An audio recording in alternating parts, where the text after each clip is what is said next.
Hello friends, welcome to our classes. मैं Bhupendra Pandey. Gas में जैसा कि आप लोग को मशीन डिजाइन के चैप्टर 3 वाले के बारे में बात करेंगे। यहाँ पे आपका शाफ्ट का अविकल्पन, यहाँ पे जैसा कि आप लोग को बताया गया था, यहाँ पे ऑलरेडी यानी कह सकते हैं नेक्स्ट क्लासेस में कुछ टॉपिक के में मिले थे।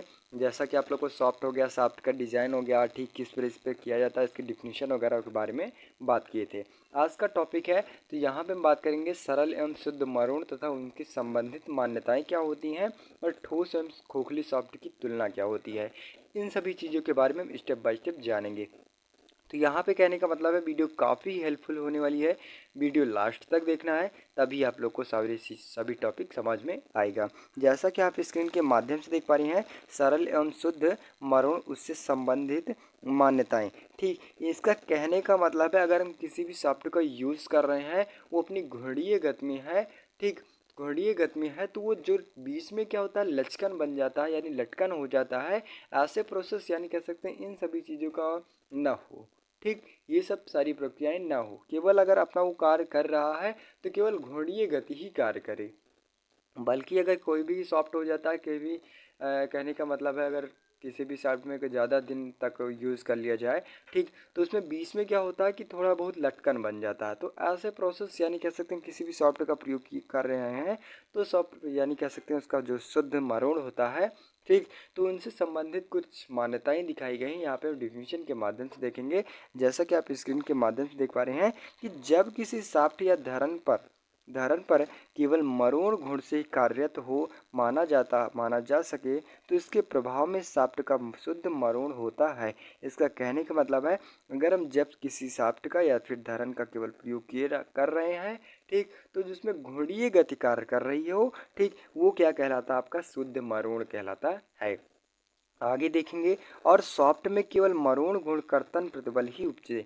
अब किसी भी कारखंड में अगर कह सकते हैं किसी भी सॉफ्ट में अगर घूर्णीय गति का उत्पन्न हो रहा है तो केवल उसमें कौन सा प्रतिबल उत्पन्न करेगा, तो जो यहाँ पे आपको मरोड़ कर्तन प्रतिबल ही उपजेगा। स्वाभाविक की बात है। ठीक, तो उसमें क्या हो कि केवल नम यानी कह सकते हैं इसका जो आपका कहने का मतलब है, तो मरोड़ कर्तन प्रतिबल ही उपजे, बल्कि नमन प्रतिबल ऐसा ना उपजे। ठीक, ये क्या कहलाता है आपका, इसका रूप क्या कहलाता है, आपका शुद्ध मरोड़ कहलाता है। ठीक, आगे देखेंगे, तो ऐसी अवस्था में नमन घूर्ण का मान बहुत ही कम होता है, अतः इसे नग्न मानकर सॉफ्ट की डिजाइन की जाती है। शुद्ध मरोड़ से संबंधित मान्यताएं हैं।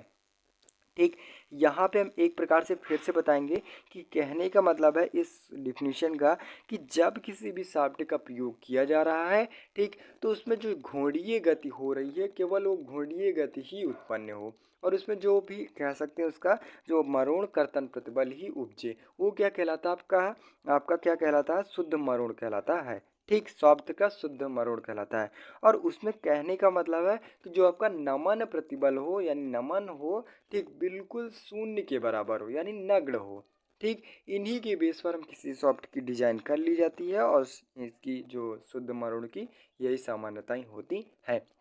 यहाँ पे निम्नलिखित प्रकार की होती हैं।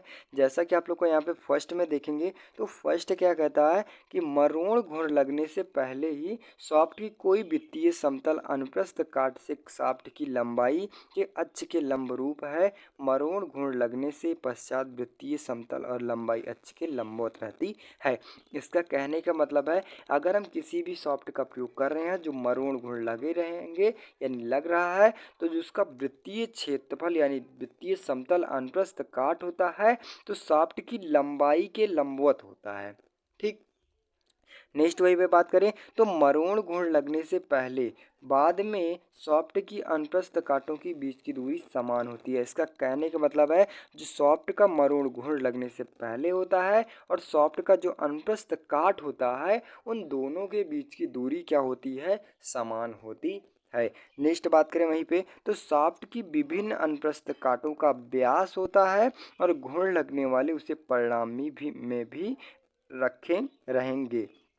इसका कहने का मतलब है कि जो शाफ्ट की विभिन्न अनुप्रस्थ काट की अवस्था होती है और व्यास का जो व्यास उसका मरोड़ यानी कह सकते हैं सॉफ्ट मरोड़ करेगा, मरोड़ घोड़ करेगा, तो जो उसका अनुप्रस्थ काट हो गया और व्यास हो गया, वो क्या हो गया, इसका परिणाम यानी दोनों बराबर ही रहता है। ठीक, आई होप गाइस यहाँ पे आप लोग को एकदम इजी ढंग से समझ में होगा। जो सरल एवं शुद्ध मरोड़ उससे संबंधित मान्यताएं होती हैं, एकदम इजी ढंग से समझ में आया होगा। नेक्स्ट वहीं पे बात करें तो ठोस एवं खोखली सॉफ्ट की तुलना। अगर हम किसी सॉफ्ट को यानी किसी दो सॉफ्ट का प्रयोग कर रहे हैं, एक सॉफ्ट में खोखली है और एक सॉफ्ट क्या है यानी ठोस है, तो उन दोनों में क्या अंतर होता है यहाँ पे हम देखेंगे। तो सबसे पहले हम बता दें, यहाँ पे डिफिनीशन के माध्यम से देखेंगे तो खोखली सॉफ्ट की तुलना क्या होती है। तो यहाँ पे जैसा कि आप डिफिनीशन के माध्यम से देख पा रहे हैं, कर्तन बलों का मान अनुप्रस्थ काट के केंद्र की, अर्थात सॉफ्ट की जो अक्ष होती है, अक्ष का पर शून्य होता है।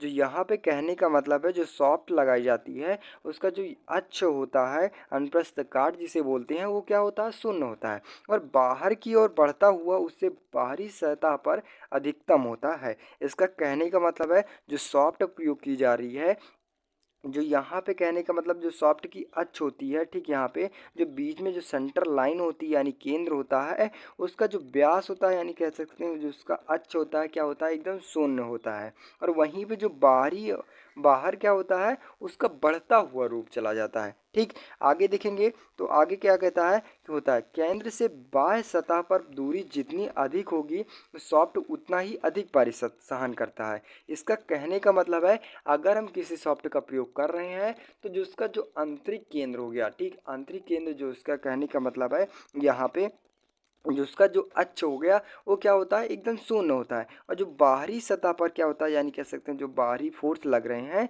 और जो बाहरी सतह हो गई वो अधिकतम होता है। इसका कहने का मतलब है कि जितनी भी उसकी डिस्टेंस यानी कह सकते हैं जो सॉफ्ट हो गई और सॉफ्ट की जो केंद्र, सॉफ्ट का केंद्र हो गया और सॉफ्ट की बाहरी वाला केंद्र हो गया, इन दोनों के बीच में जितनी सारी गैपिंग रहेगी उतना ही क्या होगा, सॉफ्ट हमारा मजबूत रहता है। ठीक, आगे देखेंगे समान काट के क्षेत्रफल पर यह बाहरी पाल खोखली सॉफ्ट से या ठोस सॉफ्ट की अपेक्षा अधिक होती है। यानी कह सकते हैं इसका जो यानी कह सकते हैं यहाँ पे जो खोखली सॉफ्ट होती है और ठोस सॉफ्ट होती है, जो खोखली सॉफ्ट होती है ज़्यादा मजबूत होती है ठोस सॉफ्ट की अपेक्षा। क्यों मजबूत होती है, अगर उस पर हम कार्यरत कर रहे हैं तो बाई द वे जैसा कि आप लोग को ठोस सॉफ्ट का प्रयोग कर रहे हैं तो उसमें जो घूर्णीय गति की वजह से कुछ ना कुछ नमन प्रतिबल भी उत्पन्न है। ठीक, कहने का मतलब है अगर बाई द वे कुछ ज़्यादा ही सॉफ्ट कड़ी होती है, ठीक, तो कुछ ऐसा समय आता है कि सॉफ्ट टूटने की वजह हो जाती है। और वहीं पे जो आपका खोखली सॉफ्ट होती है, अगर वो घूर्णीय गति कर रहा है तो वहाँ पे अगर कोई भी नमन प्रतिबल उत्पन्न होता है तो आसानी से वो लचक बना सकती है। इससे जो हमारा सॉफ्ट होता है टूटने की भय बहुत कम ही होती है।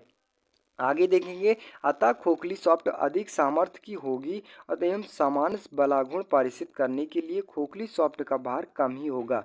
ठीक, इसका कहने का मतलब है अगर हम खोखली सॉफ्ट का प्रयोग कर रहे हैं तो वो हल्का भी होता है। ठीक, देखेंगे कि यहाँ पर डिफिनीशन के माध्यम से आपका पूरा हो गया। अब यहाँ पे हम न्यूमेरिकल यानी कह सकते हैं कहने का तात्पर्य क्या होता है, यहाँ पे हम देखेंगे। तो इसका कहने का मतलब है गैस, जैसा कि आप लोग को अगर किसी भी खोखली सॉफ्ट का प्रयोग कर रहे हैं और ठोस सॉफ्ट का प्रयोग कर रहे हैं तो खोखली सॉफ्ट क्या होता है, ज़्यादा मजबूत होती है। क्यों मजबूत होती है, जैसा कि आप लोग को बताया ही गया। ठीक, यहाँ पे और इसका कहने का मतलब जो खोखली सॉफ्ट होती है बहुत ही हल्की होती है। ठीक, और जो ठोस सॉफ्ट होती है बहुत ज़्यादा वजन की होती है। तो इसका कहने का मतलब है जो ठोस सॉफ्ट होती है और खोखली सॉफ्ट की अपेक्षा बहुत ज़्यादा काफ़ी हेल्पफुल होती है खोखली सॉफ्ट। ठीक, नेक्स्ट वहीं पे बात करें तो इसका कहने का मतलब है खोखली सॉफ्ट की जो सॉफ्ट होती है, खोखली सॉफ्ट होती है और ठोस सॉफ्ट की तुलना में लाभ क्या होते हैं, यहाँ पे देखेंगे एक एक करके। फर्स्ट आता है तो खोखली सॉफ्ट का भार कम होता है। ठीक, वो हल्का रहता है। ठीक, तो इन्हीं के माध्यम से ये होता है। नेक्स्ट बात करें तो पदार्थ की बचत भी होती है। कम भी मटेरियल्स यूज़ किया जाएगा जो खोखली सॉफ्ट होगा, क्योंकि जो बाहरी आवरण होता है वो तो ढका ही रहता है और जो अंदर का होता है यानी कह सकते हैं अंदर का पार्ट बना रहता है वो क्या होता है, खोखला होता है। ठीक, इससे जो मटेरियल्स होती हैं हमें मटेरियल्स की बचत भी होती है। नेक्स्ट बात करें तो मरोड़ गुण सहने की क्षमता भी बढ़ जाती है। अब ज़्यादा अगर हल्की रहेगी तो कोई भी सॉफ्ट ज़्यादा मरोड़ गति करेगा यानी ज़्यादा बेग से यानी गति करता है। और वहीं पे सॉफ्ट ज़्यादा मजबूत रहेगा, यानी कहने का मतलब मजबूत भी कम रहेगा और ज़्यादा भारी भी रहेगा, तो ज़्यादा आसानी से वो घूर्णी गति में नहीं परिवर्तन कर पाएगा। ठीक। नेक्स्ट बात करें तो खोखली सॉफ्ट के अंदर से अन्य कार्यकारी अंग भी गुजारे जा सकते हैं, जैसे खराद स्पिंडल हो गया। अब इसका कहने का मतलब अगर किसी भी सॉफ्ट का प्रयोग, ठोस सॉफ्ट का प्रयोग कर रहे हैं तो अंदर से वो भरतू रहेगा। ठीक, यानी कहने का मतलब भारी रहेगा और उसमें जो अंदर से कुछ भी प्रवेश नहीं कराया जा सकता। और वहीं पे जो खोखली सॉफ्ट हो गई, खोखली सॉफ्ट का प्रयोग कर सकते हैं, दूसरी सॉफ्ट का भी यूज़ कर सकते हैं उसी के अंदर से। ठीक, तो इसका कहने का मतलब है जो खोखली सॉफ्ट होती है ज़्यादा यूजफुल होती है ठोस सॉफ्ट की अपेक्षा। ठीक। आई होप गाइस यहाँ पे आप लोग को जितने भी टॉपिक बताए, यानी गाइस ठोस सॉफ्ट खोखली सॉफ्ट के बीच में तुलना क्या होती है और सरल एवं शुद्ध मरोड़ से संबंधित सामान्यताएं क्या क्या होती हैं, एकदम इजी ढंग से समझ में आया होगा। नेक्स्ट क्लासेस में आपको, जैसा कि आप लोग को चैप्टर 4 के बारे में बात किया गया जाएगा। ठीक, तो बस गाइस आज के लिए इतना। वीडियो अच्छी लगी हो, चैनल पर नए हो, चैनल को सब्सक्राइब कीजिए, ज़्यादा से ज़्यादा शेयर करने की कोशिश कीजिए। मिलते हैं नेक्स्ट वीडियो में, तब तक के लिए जय हिंद।